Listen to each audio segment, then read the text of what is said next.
Hi friends, welcome back to our channel Physics Tutorial. Today we are going to discuss the important question answers of dual nature of radiation and matter of plus 2 physics. Now we can move to the video. The first question is, what are the different methods of electron emission from a metal surface? What are the different methods of electron emission from a metal surface? So what is electron emission? We know that the metals are having free electrons. Metals the free electrons in there, and this free electrons are not able to escape from the surface of the metal. That normal case the free electrons in metal in the surface in the but if you are giving some external energy, these free electrons will be able to escape from the metal surface. This process, that is, external energy കൊടുത്തുകൊണ്ട് നമുക്ക് ഒരു metal surface ഉണ്ടാവുന്ന ഇലക്ട്രോൺസിനെ എന്ത് ചെയ്യാൻ പറ്റും, അതിന്റെ surface വിട്ട് പുറത്തു പോകാൻ സാധിക്കും. ഈ ഒരു പ്രോസസ്സിന് അതിനെയാണ് എന്ത് പറയുന്നത്, it is called electron emission. There are three types of electron emission: thermionic emission, field emission and photoelectric emission. അപ്പോൾ അതിന്റെ പേരിൽ നിന്ന് തന്നെ നമുക്ക് മനസ്സിലാക്കാം thermionic emission എന്ന് പറഞ്ഞാൽ എന്താണ്, it is related to temperature or it is related to heat ആണ് അല്ലേ. So we can say that electrons can come out of metal surface if heat energy is given to a metal. ഒരു മെറ്റലിൽ നമ്മൾ heat energy കൊടുത്തുകൊണ്ട് അതിനകത്തുള്ള ഇലക്ട്രോൺസിനെ free ആക്കുകയാണെന്നുണ്ടെങ്കിൽ or ഇലക്ട്രോൺസിനെ അതിന്റെ പുറത്തു കൊണ്ടുവരാൻ മെറ്റലിൽ നിന്ന് പുറത്തു കൊണ്ടുവരാൻ കഴിയുകയാണെന്നുണ്ടെങ്കിൽ അത്തരം എമിഷനെയാണ്, അത്തരം ഇലക്ട്രോൺ എമിഷനെയാണ് തെർമയോണിക് എമിഷൻ എന്ന് പറയുന്നത്. ഇനി എന്തായിരിക്കും ഫീൽഡ് എമിഷൻ? ഫീൽഡ് എമിഷൻ എന്ന് പറഞ്ഞാൽ എന്താണ്, by applying a very strong electric field. അതായത് ഒരു മെറ്റലിനകത്തേക്ക് വളരെ സ്ട്രോങ് ആയിട്ടുള്ള ഒരു ഇലക്ട്രിക് ഫീൽഡ് അപ്ലൈ ചെയ്തുകൊണ്ട് electrons can be pulled out of the metal. ഇലക്ട്രോൺസിനെ നമുക്ക് എന്ത് ചെയ്യാം, മെറ്റലിൽ നിന്ന് പുറത്തേക്ക് കൊണ്ടുവരാം. So such a process is called field emission. And photo electric emission എന്ന് പറഞ്ഞാൽ എന്തായിരിക്കും, ഫോട്ടോ ഇലക്ട്രിക് എമിഷൻ അതായത് when light incident on a metal surface, അതായത് ലൈറ്റ് എനർജി നമ്മളൊരു മെറ്റൽ സർഫസിൽ ഇൻസിഡന്റ് ചെയ്യുകയാണെന്നുണ്ടെങ്കിൽ electrons are emitted from the metal surface. So these electrons are called photo electrons. അപ്പൊ നമുക്ക് ഒരു മെറ്റൽ സർഫസിൽ ലൈറ്റ് യൂസ് ചെയ്തുകൊണ്ട്, അതായത് സ്യൂട്ടബിൾ ഫ്രീക്വൻസി ഉള്ള ഒരു ലൈറ്റ് ഇൻസിഡന്റ് ചെയ്തുകൊണ്ട് മെറ്റൽ സർഫസിൽ നിന്ന് എന്ത് ചെയ്യാൻ പറ്റും, ഇലക്ട്രോൺസിനെ എമിറ്റ് ചെയ്യാൻ പറ്റും. So such a process is called photo electric emission. Okay, അപ്പൊ these are the three electron emission: thermionic emission, field emission and photo electric emission. Now we have next question. What is photoelectric effect? എന്താണ് photo electric effect എന്നുള്ളതാണ് question. ഇനി എന്തായിരിക്കും photo electric effect എന്ന് പറയുന്നത്? അതായത് when light falls on a metal surface, electrons escape from the metal surface അല്ലെ. അതായത് ഒരു മെറ്റൽ സർഫസിൽ ഇപ്പൊ നമ്മൾ നേരത്തെ കണ്ടതുപോലെ തന്നെയാണ്, മെറ്റൽ സർഫസിൽ ലൈറ്റ് ഇൻസിഡന്റ് ചെയ്യണമെന്നുണ്ടെങ്കിൽ എന്ത് ചെയ്യും, electrons will be emitted from the surface. അപ്പൊ ഈ ഒരു പ്രോസസ്സിനെയാണ് എന്ത് പറയുന്നത്, ഫോട്ടോ ഇലക്ട്രിക് എഫക്ട് എന്ന് പറയുന്നത്. Phenomenon of emission of electrons when photosensitive substances are illuminated by light of suitable frequency. When photosensitive substances are illuminated by light of suitable frequency is called photoelectric effect. അപ്പൊ photoelectric effectൽ ഓർത്തിരിക്കേണ്ടത് എന്താണ്, light വന്ന് incident ചെയ്യുന്ന സമയത്ത് ഒരു particular ഫ്രീക്വൻസിയിലുള്ള light വന്ന് incident ചെയ്യുന്നതിന്റെ ഫലമായിട്ട് എന്ത് സംഭവിക്കും, that electrons will be emitted. Okay, so that is called photoelectric effect. Then next question is, define work function. എന്താണ് വർക്ക് ഫംഗ്ഷൻ എന്നുള്ളതാണ്. നമ്മൾ നേരത്തെ പറഞ്ഞ ഇലക്ട്രോൺ എമിഷന്റെ കേസ് മനസ്സിലാക്കിയാൽ വളരെ ഈസി ആയിട്ട് നമുക്ക് വർക്ക് ഫംഗ്ഷനെ ഡിഫൈൻ ചെയ്യാം. അതായത് നമ്മൾ പറഞ്ഞ ഒരു മെറ്റലിൽ ഇഷ്ടംപോലെ ഫ്രീ ഇലക്ട്രോൺസ് ഉണ്ടാവും. അപ്പൊ ആ ഫ്രീ ഇലക്ട്രോൺസ് എന്ത് ചെയ്യും, അതായത് മെറ്റൽ സർഫസിൽ നിന്ന് അതിന് പുറത്തു പോകാൻ കഴിയില്ല. അപ്പൊ അതുകൊണ്ട് നമ്മൾ എന്ത് ചെയ്യാണ്, ഒരു എനർജി, ഒരു എക്സ്റ്റേണൽ എനർജി കൊടുത്തുകൊണ്ടാണ് ആ ഇലക്ട്രോൺസിനെ എന്ത് ചെയ്യുന്നത്, എസ്കേപ്പ് ചെയ്യിപ്പിക്കുന്നത്. അതായത് അതിന്റെ മെറ്റൽ സർഫസിൽ നിന്ന് പുറത്തേക്ക് വരാൻ വേണ്ടി അതിനെ ഹെൽപ്പ് ചെയ്യുന്നത് എന്താണ്, നമ്മൾ കൊടുക്കുന്ന എക്സ്റ്റേണൽ എനർജിയാണ്.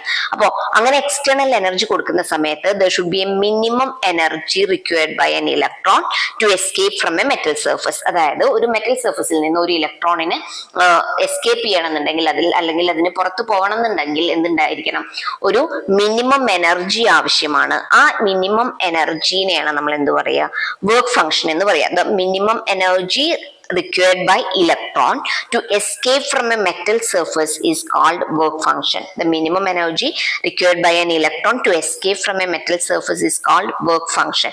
Or phi 0 is equal to h nu 0 ആണ്, where nu 0 is the threshold frequency and work function is expressed in electron volt. അതായത് work functionന്റെ യൂണിറ്റ് എന്താണ്? ഇലക്ട്രോൺ വോൾട്ട് ആണ്.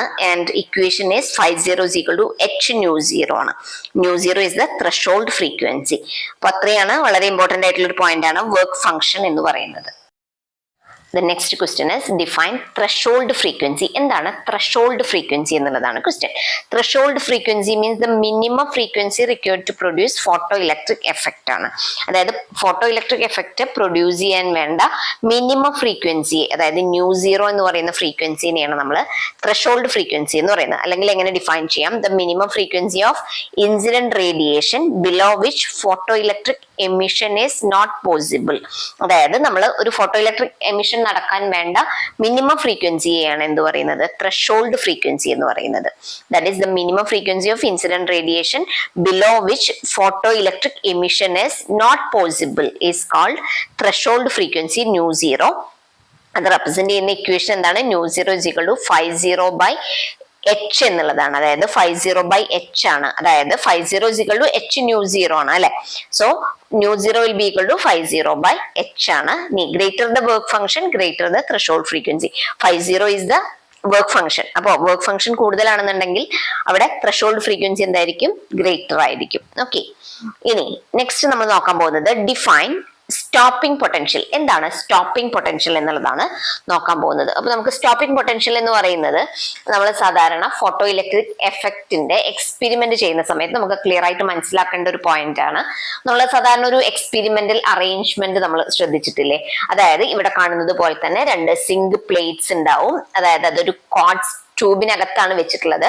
ഇനി പ്ലേറ്റ്സിന് നമ്മളൊരു ബാറ്ററിയിലേക്ക് കണക്ട് ചെയ്തിട്ടുണ്ട്, which is connected to micro ammeter. അതായത് അതിലൂടെ പാസ് ചെയ്യുന്ന കറണ്ട് മെഷർ ചെയ്യാൻ വേണ്ടിയിട്ടാണ്. കാരണം അവിടെ ഇലക്ട്രോൺസിന്റെ ഫ്ലോ ഉണ്ടാവും. നമ്മൾ അവിടെ എക്സ്റ്റേണൽ ആയിട്ട്, അതായത് ഇപ്പോൾ ലൈറ്റ് അല്ലെങ്കിൽ അൾട്രാവയലറ്റ് ലൈറ്റ് അതിലൂടെ പാസ് ചെയ്യുന്ന സമയത്ത് എന്ത് ചെയ്യും? അത് ആ പ്ലേറ്റ്സിനകത്ത് നിന്ന് ഇലക്ട്രോൺസിന്റെ ഫ്ലോ ഉണ്ടാവും. ഫോട്ടോ സെൻസിറ്റീവ് പ്ലേറ്റ് ആണ്. അപ്പൊ അതുകൊണ്ട് തന്നെ അതിനകത്ത് ഇലക്ട്രോൺസിന്റെ ഫ്ലോ ഉണ്ടാവും. ആ ഇലക്ട്രോൺസിന്റെ ഫ്ലോ കാരണം it will constitute a current. So that current can be measured by using this micro ammeter. That is why we are connecting a micro ammeter and also a voltmeter is connected to that.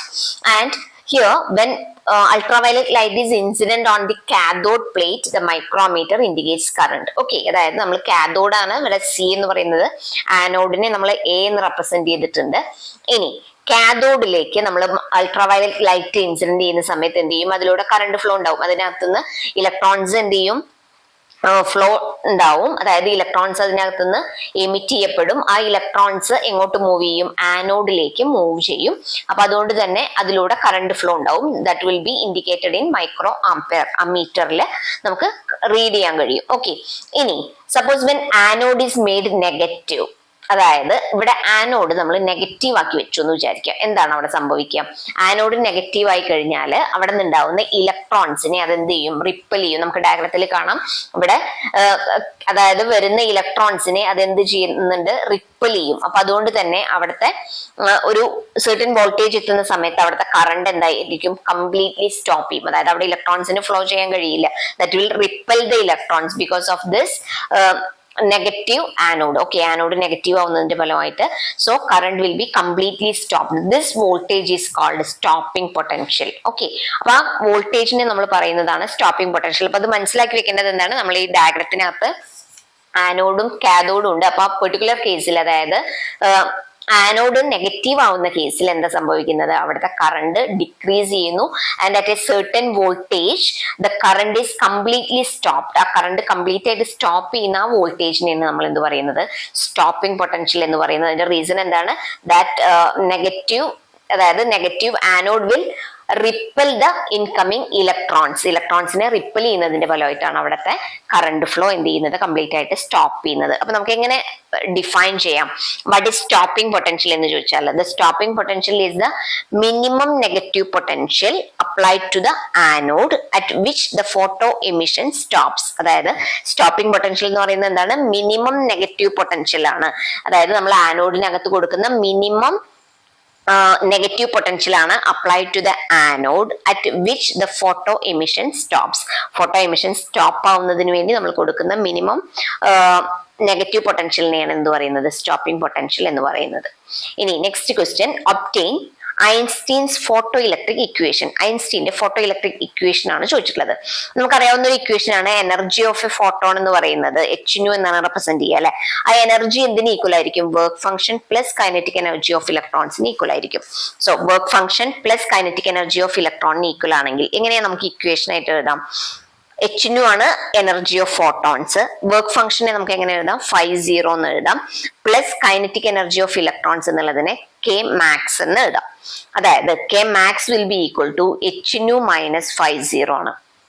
അതായത് k max എന്ന് പറയുന്നത് എന്തിന് equal ആയിരിക്കും, അപ്പോൾ h nu minus 50 ആണ്. ഇനി k max എന്ന് പറയുന്നത് എന്താണ്, കൈനറ്റിക് എനർജിയാണ്. So half m v square എന്ന് എഴുതാം, that will be equal to h nu minus 50. So that is the Einstein's photoelectric equation. Important ആണ്. So half m v square is equal to h nu minus 50 എന്ന് പറയുന്ന equation ഒന്ന് ഓർത്തിരിക്കുക.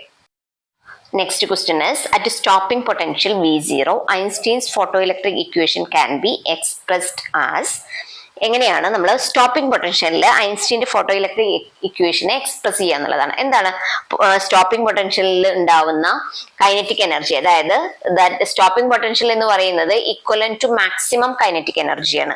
അപ്പൊ നമുക്ക് ഇവിടെ ഉണ്ടാവുന്ന ഹാഫ് എം വി സ്ക്വയറിന് പകരം എന്ത് എഴുതാൻ പറ്റും, യെസ് ഈ V0 എന്ന് എഴുതാം. അതായത് ഹാഫ് എം വി സ്ക്വയർ എന്ന് പറയുന്നത് സ്റ്റോപ്പിംഗ് പൊട്ടൻഷ്യലിന്റെ കേസിൽ എന്താണ്, ഈ V0ക്ക് ഈക്വൽ ആണ്. Okay, so k maximum is equal to ഈ V0 എന്ന് എഴുതാം. അപ്പൊ അതുകൊണ്ട് തന്നെ ഇക്വേഷൻ എന്തായിട്ട് മാറും, നമ്മളെ ഐൻസ്റ്റീൻസ് ഫോട്ടോ ഇലക്ട്രിക് ഇക്വേഷൻ എന്തായിരുന്നു, half m v square is equal to h nu minus 50 ആണ്. അപ്പൊ ഇവിടെ ഹാഫ് എം വി സ്ക്വയറിന് പകരം എന്താ എഴുതാം, ഈ V0 എന്ന് എഴുതാം. ദാറ്റ് ഈസ് ഈ V0 is equal to h nu minus 50. ഇതാണ് സ്റ്റോപ്പിംഗ് പൊട്ടൻഷ്യലിന്റെ കേസിൽ ഉണ്ടാവുന്ന ഐൻസ്റ്റീൻസ് ഫോട്ടോ ഇലക്ട്രിക് ഇക്വേഷൻ.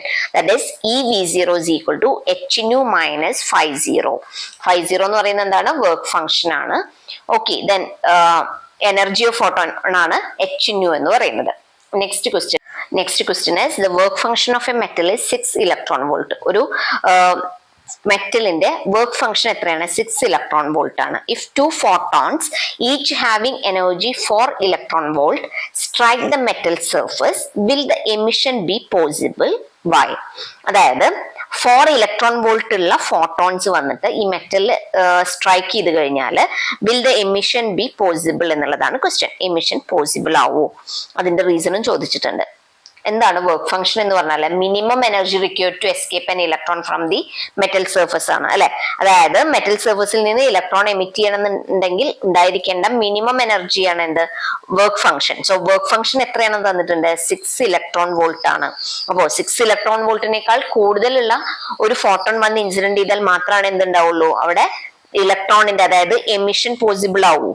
അപ്പോൾ ഈ കേസിൽ എന്ത് പറയാം, no, photo emission is not possible. കാരണം അതെന്താണ്, h nu is greater than, അതായത് photo emission is possible only if h nu greater than 50 ആയിരിക്കണം അല്ലെ. ഇവിടെ എന്താണ്, h nu less than 50 ആയതുകൊണ്ട് the emission is not possible. Here energy of incident photon is less than work function and hence photo emission is not possible.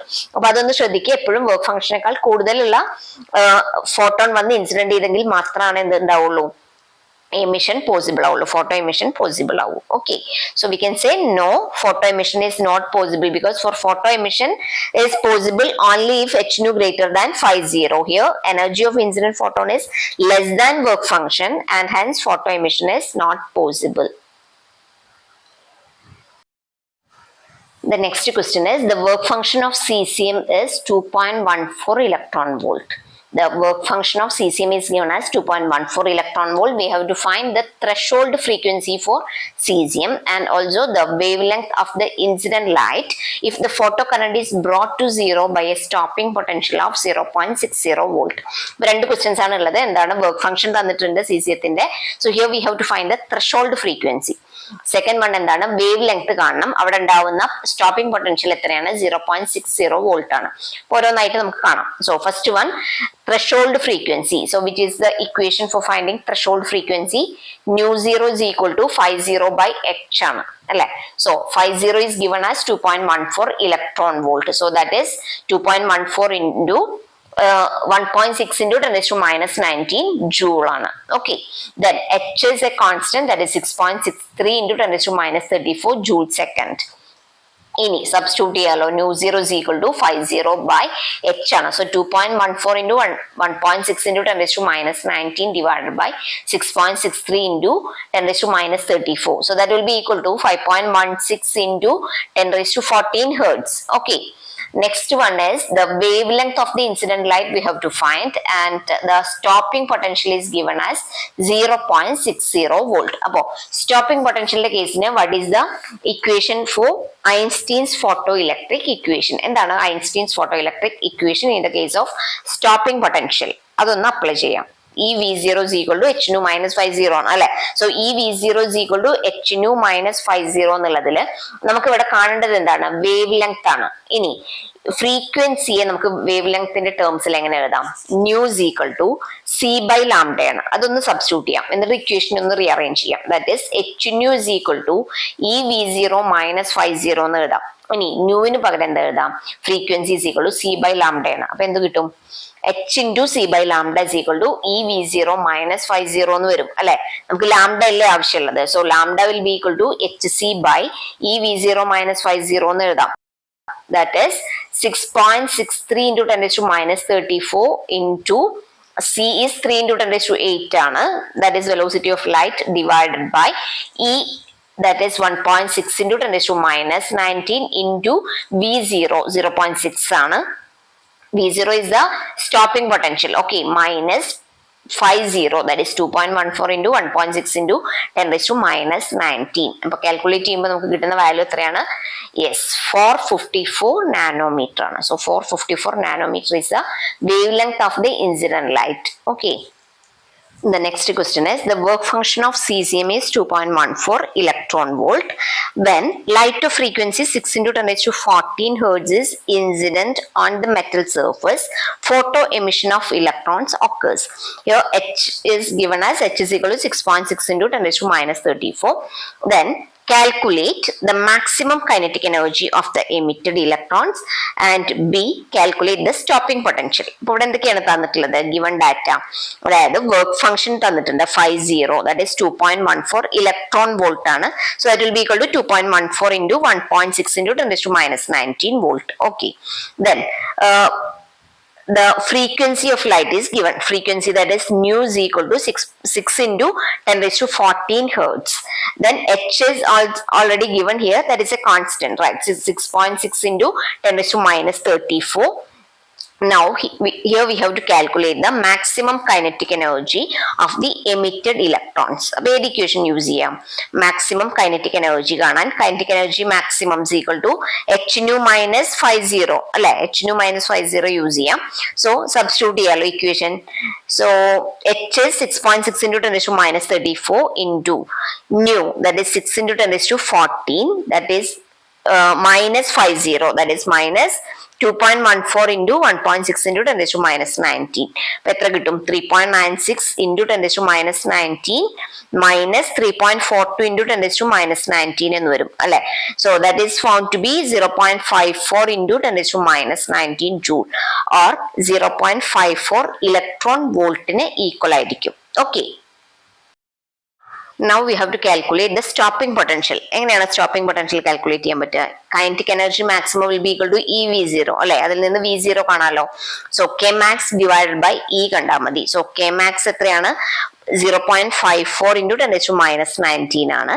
So that divided by E, that is 1.6 into 10 raised to minus 19. അപ്പോൾ എത്രയാണ് കിട്ടുക? 0.34 volt ആണ്. So 0.34 volt is the stopping potential. The next question is draw a graph showing the variation of photocurrent with the intensity of light. So here we have to draw the graph showing the variation of photocurrent with the intensity of light. അപ്പോൾ എങ്ങനെയാണ് നമ്മൾ ഫോട്ടോകറണ്ടും ഇന്റൻസിറ്റിയും തമ്മിലുള്ള graph വരയ്ക്കുന്നത് എന്നുള്ളതാണ് നോക്കാൻ പോകുന്നത്. അപ്പോൾ അതിന് effect of intensity of light on photocurrent study ചെയ്യാൻ വേണ്ടിയിട്ട് നമ്മളൊരു എക്സ്പെരിമെന്റിനകത്ത് എന്തൊക്കെ ചേഞ്ചസ് ആണ് വരുത്തിയത്? Here the collector A is maintained at a positive potential. A എന്ന് പറയുന്നത് പോസിറ്റീവ് പൊട്ടൻഷ്യൽ ആയിട്ട് മെയിൻറ്റെയിൻ ചെയ്തിരുന്നു.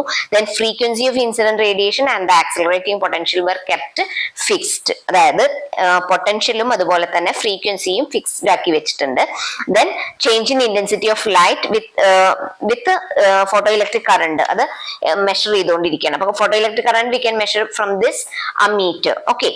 ഇനി അതിന്റെ ഗ്രാഫ് വരച്ചു കഴിഞ്ഞാൽ നമുക്ക് കിട്ടുന്നത് എന്താണ് നോക്കി നോക്കൂ. അതായത് we are taking intensity of light along X axis and photo electric current along Y axis. Here we can see that the photo current increases linearly with intensity of incident light ആണ് അല്ലെ. Intensity of incident light കൂടുന്നതിനനുസരിച്ച് എന്ത് ചെയ്യുന്നുണ്ട്, photo current increase ചെയ്യുന്നുണ്ട്. അപ്പൊ അതിൽ നിന്ന് നമുക്ക് എന്ത് മനസ്സിലാക്കാൻ പറ്റും?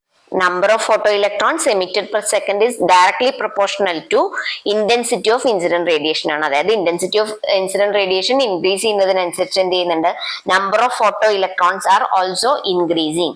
That is, when intensity of incident radiation is increased, the number of photoelectrons emitted per second increases and hence the photoelectric current also increases. അപ്പോൾ intensity increase ചെയ്യാന്ന് പറഞ്ഞാൽ അവിടെ എന്ത് ചെയ്യുന്നുണ്ടാവും, photoelectric current also increases. അപ്പൊ അത് വളരെ ഓർത്തിരിക്കേണ്ട ഇമ്പോർട്ടന്റ് ആയിട്ടുള്ള ഒരു പോയിന്റ് ആണ്. Okay. The next question is effect of intensity of incident radiation on stopping potential. So here we have to draw the effect of intensity of incident radiation on stopping potential. So we can draw the graph by taking photo current along y-axis and potential along x-axis. Okay, അപ്പോൾ ഇവിടെ നമുക്ക് ഡയഗ്രത്തിൽ potential ആണ് നമ്മൾ x-axis എടുത്തിട്ടുള്ളത്, photo current y-axis എടുത്തിട്ടുണ്ട്.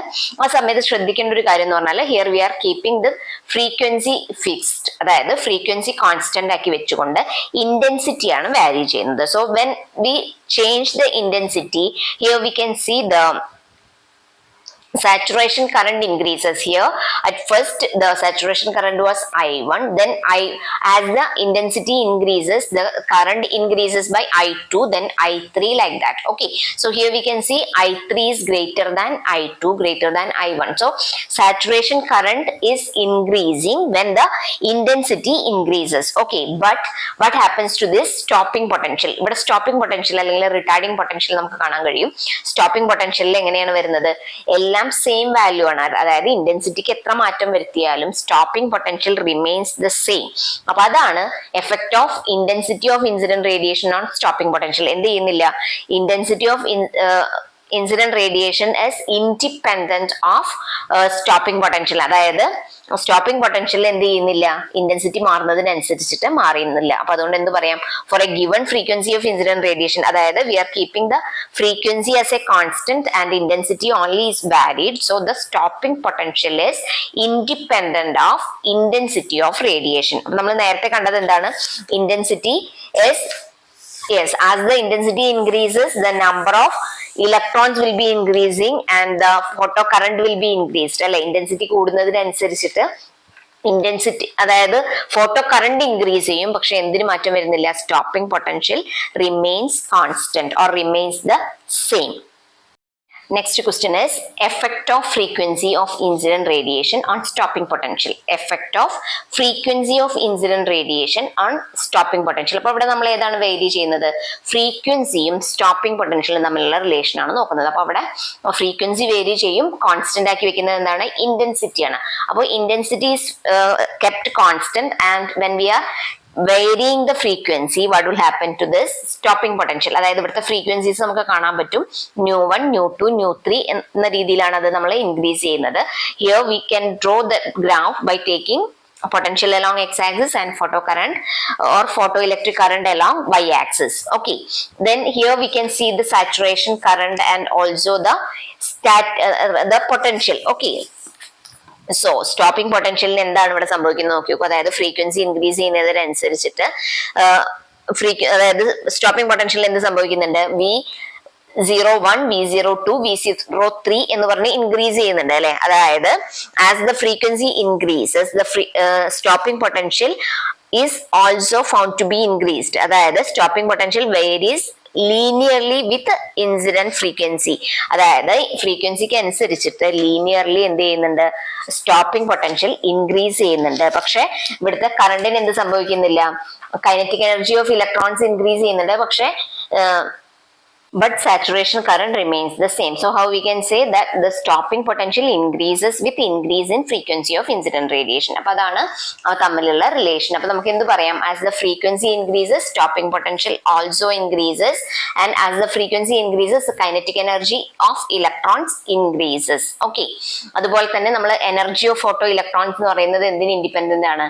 Independent of intensity ആയിരുന്നു. അതുപോലെ number of photo electrons emitted depends on the intensity of incident radiation ആയിരിക്കും. Number of photo electrons emitted depends on the intensity of incident radiation ആണ്. അപ്പൊ ഈ points ഒന്ന് കൃത്യമായിട്ട് ഓർത്തിരിക്കുക. അതായത് ഫോട്ടോ ഇലക്ട്രിക് എഫക്റ്റിൽ നമ്മൾ അറിഞ്ഞിരിക്കേണ്ട മെയിൻ ആയിട്ടുള്ള പോയിന്റ്സ് ആണ്. അതുപോലെ തന്നെ ഈ രണ്ട് ഗ്രാഫുകൾ കൃത്യമായിട്ടൊന്ന് മനസ്സിലാക്കി വെക്കുക. The dependence of intensity of incident radiation on stopping potential and also the frequency of incident radiation on stopping potential. അപ്പൊ ഈ രണ്ട് ഗ്രാഫുകളുടെ ഡിഫറൻസ് എന്താണെന്നുള്ളത് ക്ലിയർ ആയി കാണുമെന്ന് വിശ്വസിക്കുന്നു.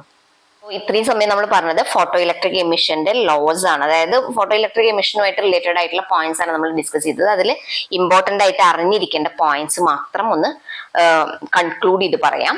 First one is during photo emission, the number of photo electrons ejected is directly proportional to the intensity of incident radiation, but independent of frequency. അതായത് photo electric എമിഷന്റെ കേസിൽ number of photons ejected എന്ന് പറയുന്നത് എന്തിന് proportional ആയിരിക്കും? ഇന്റൻസിറ്റിക്ക് proportional ആയിരിക്കും. But it is independent of frequency.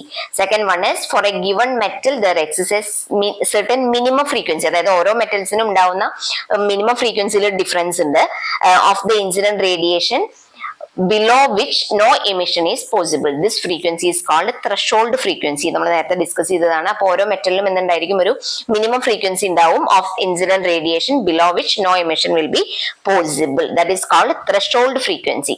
Then kinetic energy of photoelectron depends upon the frequency of incident light. അതായത് kinetic energy എന്തിനാണ് ഡിപ്പെൻഡ് ചെയ്യുന്നത്? ഫ്രീക്വൻസിയാണ് ഡിപ്പെൻഡ് ചെയ്യുന്നത് and is independent of intensity. Okay. Then last one is the photoelectric emission is an instantaneous process, and that is there is no lag between the incidence of the radiation and photo emission. അതായത് വളരെ continuous ആയിട്ട് നടക്കുന്ന ഒരു instantaneous ആയിട്ടുള്ള ഒരു process ആണ് photo electric emission. അപ്പൊ ഈ പോയിന്റ്സ് ഒന്ന് ഓർത്തിരിക്കുക, വളരെ ഇമ്പോർട്ടന്റ് ആയിട്ടുള്ള പോയിന്റ്സ് ആണ്. ഇനി അടുത്ത ക്വസ്റ്റ്യനിലേക്ക് പോവാം.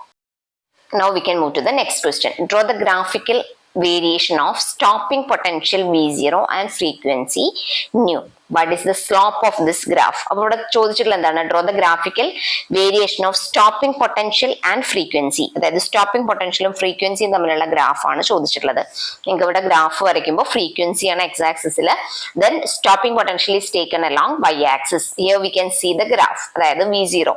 അപ്പോൾ ഇവിടെ നമുക്ക് ഈ ഗ്രാഫിൽ നിന്ന് നമുക്ക് എന്തൊക്കെ കാര്യങ്ങളാണ് മനസ്സിലാക്കാൻ പറ്റുന്നത്? From the graph, a stopping potential varies linearly with the frequency of incident radiation. അതായത് നമ്മൾ എടുത്തിട്ടുള്ള ഗ്രാഫ് എന്തൊക്കെ തമ്മിലാണ്? ഫ്രീക്വൻസിയും സ്റ്റോപ്പിംഗ് പൊട്ടൻഷ്യലും ആണ്. They varies linearly. ഓക്കെ, അതായത് stopping potential varies linearly with frequency of incident radiation ആണ്. ഇനി കാണാൻ പറ്റുന്നത് എന്താണ്? V0 എന്ന് പറയുന്നത് എവിടെയാണ്? There exist a certain minimum cut off frequency ന്യൂ0. അതായത് ന്യൂ0 എന്ന് പറയുന്ന ഒരു മിനിമം കട്ട് ഓഫ് ഫ്രീക്വൻസി ഉണ്ട് for which the stopping potential is 0. അതായത് ന്യൂ0 എന്ന് പറയുന്ന കട്ട് ഓഫ് ഫ്രീക്വൻസിയിൽ ഉണ്ടാവുന്ന സ്റ്റോപ്പിംഗ് പൊട്ടൻഷ്യൽ എത്രയാണ്? 0 ആണ്. ഇനി അതിൽ നിന്ന് നമുക്ക് രണ്ട് കാര്യങ്ങൾ മനസ്സിലാക്കാം. അതായത് maximum kinetic energy of the photoelectrons varies linearly with the frequency of incident radiation, but it is independent of its intensity. അതായത് നമ്മൾ നേരത്തെ പറഞ്ഞ കാര്യം തന്നെയാണ്. Maximum kinetic energy of photo electrons എന്ന് പറയുന്നത് which is varies linearly with frequency of incident radiation ആണ്, but independent of intensity. ഇനി for a frequency of incident radiation lower than cut off frequency, അതായത് ഒരു ഇൻസിഡന്റ് റേഡിയേഷൻ അതായത് cut off frequency ന്യൂ0നേക്കാളും കുറവാണെന്നുണ്ടെങ്കിൽ no photo electric emission is possible. അതായത് minimum frequency ഉണ്ടെങ്കിൽ മാത്രമാണ് എന്ത് നടക്കുള്ളൂ? ഫോട്ടോ ഇലക്ട്രിക് emission നടക്കൂ. Okay, and for a frequency nu0 no photoelectric emission is possible even if the intensity is large. intensity കൂടുതലാണെങ്കിൽ പോലും എന്ത് നടക്കുന്നില്ല? no photoelectric emission is possible. okay, അതായത് this minimum cut off frequency is called the threshold frequency and it is different for different metals. അതായത് threshold frequency ഉണ്ടെങ്കിൽ മാത്രമാണ് എന്ത് നടക്കുള്ളൂ? അവിടെ എമിഷൻ നടക്കൂ. മാത്രമല്ല ഓരോ മെറ്റൽസിനും അതെന്തായിരിക്കും threshold frequency will be different. Okay, അപ്പൊ ഈ കാര്യങ്ങളാണ്. അതിൽ നിന്നൊരു ക്വസ്റ്റ്യനും കൂടി ചോദിച്ചിട്ടുണ്ട്. അപ്പൊ ഞാൻ ഈ പോയിന്റ്സ് ജസ്റ്റ് പറഞ്ഞു എന്നേ ഉള്ളൂ. നിങ്ങൾ പഠിച്ചിരിക്കേണ്ട അറിഞ്ഞിരിക്കേണ്ട കാര്യങ്ങളാണ്. പക്ഷെ ഗ്രാഫ് മാത്രം ചോദിച്ചാൽ ഗ്രാഫ് ജസ്റ്റ് വരയ്ക്കുക. പിന്നെ ചോദിച്ചിട്ടുള്ള എന്താണ്, what is the slope of this graph എന്നുള്ളതാണ്. ഇതിന്റെ സ്ലോപ്പ് വരച്ചാൽ നമുക്ക് എന്താ കിട്ടുന്നത്? സ്ലോപ്പ് ഓഫ് ദ ഗ്രാഫ് എന്ന് പറഞ്ഞാൽ y/x ആണ്. സോ v0/nu ആണ്, ഓർ h/e ക്ക് ഈക്വൽ ആയിരിക്കും. Next question is, write the properties of photon or explain particle nature of light, the photon. അതായത് ലൈറ്റിന്റെ അല്ലെങ്കിൽ ഫോട്ടോണിന്റെ പാർട്ടിക്കിൾ നേച്ചർ അല്ലെങ്കിൽ എന്തൊക്കെയാണ് ഒരു ഫോട്ടോണിന്റെ പ്രോപ്പർട്ടീസ് എന്നുള്ളതാണ് ചോദിച്ചിട്ടുള്ളത്. So here we can mention some points. അതായത് in the interaction of radiation with matter or light with matter, അതായത് ലൈറ്റും അതുപോലെ തന്നെ മാറ്ററും തമ്മിൽ ഉണ്ടാവുന്ന ഇന്ററാക്ഷനകത്ത് light behaves as if it is made up of particles called photon. Okay, അതായത് radiation behaves as if it made up of particles called photon, and each photon has energy is equal to h nu. അതായത് ഫോട്ടോണിന്റെ energy എത്രയാണ്? h nu ആണ്, and momentum p is equal to h into nu by c. h nu by c. Okay, and the speed is c is equal to 3 into 10 raised to 8 meter per second. And all photons of light of a particular frequency or wavelength have the same energy and momentum. അതായത് ഫോട്ടോണിന്റെ energy, each photon has energy E and momentum P. Okay, now when intensity of light is increased, only the number of photon increases, but the energy of photon is independent of intensity of light. ആ point ഒന്ന് ഓർത്തിരിക്കുക. The energy of photon is independent of intensity of light, and photons are electrically neutral. They are not deflected by electric and magnetic field. So photons are electrically neutral, and in photon particle collision, total energy and total momentum are conserved. Okay, in particle or photon particle collision, total energy and total momentum will be conserved. However, the number of photons may not be conserved in a collision. The photon may be absorbed or a new photon may be created. So understand that in photon particle collision, total energy and total momentum are conserved. So what are the points? In the interaction of light with matter, light behaves as if it were made up of particles called photon. Okay, and each photon has energy E is equal to h nu, and momentum P is equal to h into nu by c, and speed of light is E is equal to 3 into 10 raised to 8 meter per second. And all photons of light of a particular frequency and wavelength have same energy and momentum. Okay, when intensity of light is increased, only number of photons increases. That means photon is independent of intensity of light, and photons are electrically neutral, and the total energy and total momentum of a photon are conserved. So all these are the points about properties of photon. Next question is, write de Broglie relation or wavelength of matter wave. So what is the de Broglie relation? That is lambda is equal to h by p, or lambda is equal to h by mv. That is the de Broglie relation. Lambda is equal to h by mv. Okay. The next question is, why macroscopic objects in our daily life do not show wave-like properties? എന്തുകൊണ്ടാണ് macroscopic objects wave-like properties കാണിക്കാത്തത് എന്നുള്ളതാണ്. The wavelength associated with macroscopic objects is so small that it is beyond any measurement. Okay, so macroscopic objects in our life do not show wave-like properties. And the next question is, find the de Broglie wavelength of a ball of mass 0.12 kilogram moving with a speed of 20 meter per second. So എന്തൊക്കെയാണ് തന്നിട്ടുള്ളത്? de Broglie wavelength of a ball ആണ്, which has a mass of 0.12 kilogram moving with a speed of 20 meter per second ആണ്. So velocity we have, then mass is the, we have to find the de Broglie wavelength. So we can use the equation lambda is equal to h by mv. Direct ആയിട്ട് substitute ചെയ്യാം. h is equal to 6.6 into 10 raised to minus 34 divided by mass is 0.12 into v, that is 20. So that is found to be 2.76 into 10 raised to minus 30 nanometer. That is, the wavelength is so small that it is beyond any measurement. Now we can move to the last question of this chapter. What is de Broglie wavelength associated with an electron moving with a speed of 5.4 into 10 raised to 6 meter per second? So here we have to find the de Broglie wavelength associated with an electron, and which has a speed of 5.4 into 10 raised to 6 meter per second. So which equation can be used? Yes, lambda is equal to h by mv. So we can substitute the value. So h is equal to 6.6 into 10 raised to minus 34 divided by mass is mass of electron. Okay, so 9.1 into 10 raised to minus 31 into velocity is 5.4 into 10 raised to 6. So that will be 0.135 nanometer. So this wavelength is measurable, that is in subatomic domain. The wave character of particles is significant and measurable. Okay, so this is all about dual nature of radiation and matter. So hope it is clear to you. Now we can conclude the video. If you like the video, please like, share and subscribe. If you have any suggestions or doubts, please comment, and thanks for watching.